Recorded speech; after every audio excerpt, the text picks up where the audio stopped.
Do you remember the pumpkin creme brulee from a few months ago? Well, I wanted to make a creme brulee recipe that wasn't just for pumpkin season, so this is banana creme brulee.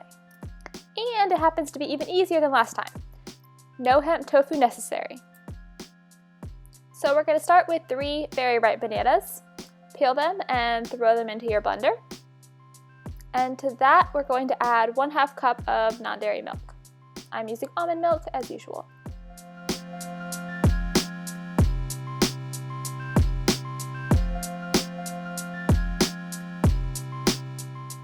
Instead of the hemp tofu, to make it simpler, we're just going to use hemp seeds, duh.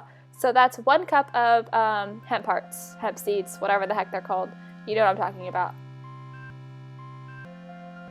And then 1 teaspoon of vanilla extract.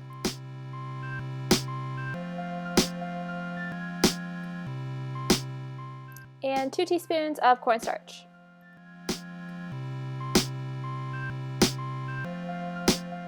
Half a cup of raw cane sugar or evaporated cane juice, or one of those healthy vegan white sugars, and then blend. And you see all those bubbles there? There's a lot of air bubbles created when you blend it. I would either stir it, try to release some of the air bubbles, or even like bang the blender down on like your counter a couple times, try to release as much of the air bubbles as possible. It doesn't really affect the flavor at all, and you can see the air bubbles are still present there, but it makes it look kind of lumpy after it's baked. It still tastes really creamy and tastes really delicious, but it won't look as creamy because of the air bubbles.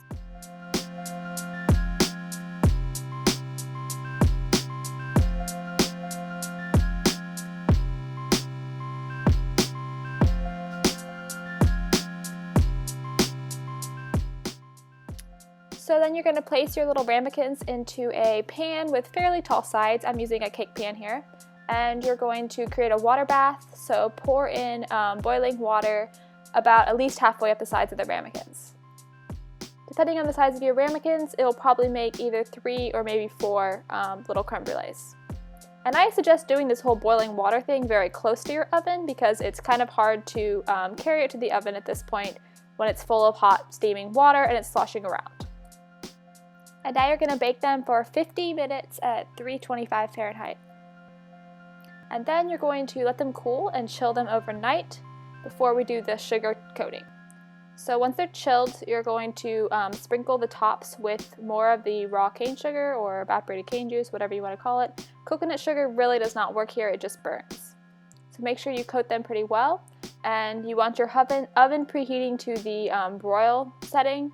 Or if you have a blowtorch, that works of course too, but if you don't, like most of us, then just use your oven on broil, and that'll work just fine. Mine took about 4 to 5 minutes to get that crunchy top. You just want to keep an eye on them because they will burn pretty fast.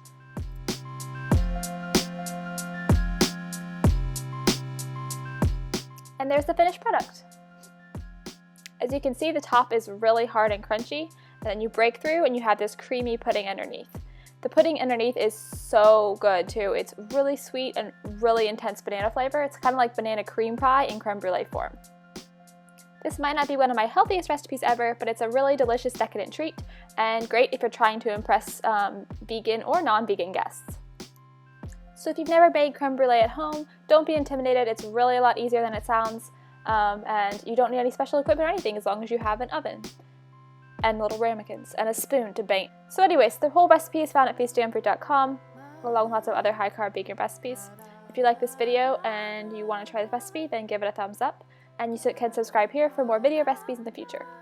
Thanks for watching, guys. Bye!